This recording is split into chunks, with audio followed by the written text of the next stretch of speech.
मुंबई पाठोपाठ आता पुण्यात सुद्धा कोरोनाचा शिरकाव झालाय। पुण्यामध्ये एका रुग्णाला कोरोनाची लागण झाली आहे, त्यामुळे आरोग्य यंत्रणेकडून खबरदारीच्या सूचना देण्यात आल्या आहेत। पुण्यातील एका रुग्णालयामध्ये दाखल असलेल्या 87 वर्षाच्या वृद्धाला कोरोनाची लागण झाली आहे। अद्याप कोरोनाचा हा एकच रुग्ण आहे। आरोग्य यंत्रणा मात्र अलर्ट मोडवर आहे।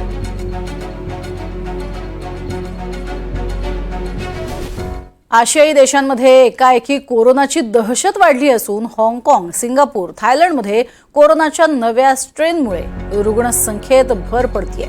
मिळालेल्या आकडेवारीनुसार मे महिन्याच्या सुरुवातीला सिंगापूरमध्ये 14,000हून अधिक रुग्णांची नोंद झाली आहे। ते एप्रिलच्या शेवटच्या आठवड्यात ही संख्या सुमारे 11,100 इतकी होती। तसंच चीन आणि थायलंडमध्ये सुद्धा कोरोनाच्या प्रादुर्भावाच्या शक्यतेने तिथली सरकारी यंत्रणा सतर्क झाली आहे। चीनमध्ये तपासणीसाठी जाणाऱ्या रुग्णांमध्ये कोरोना विषाणू आढळून येण्याचं प्रमाण हे दुप्पट झालंय। तर थायलंडमध्ये 2 वेगवेगळ्या भागामध्ये कोविड प्रकरणांमध्ये वेगानं वाढ झाल्याचं आता समोर आलंय।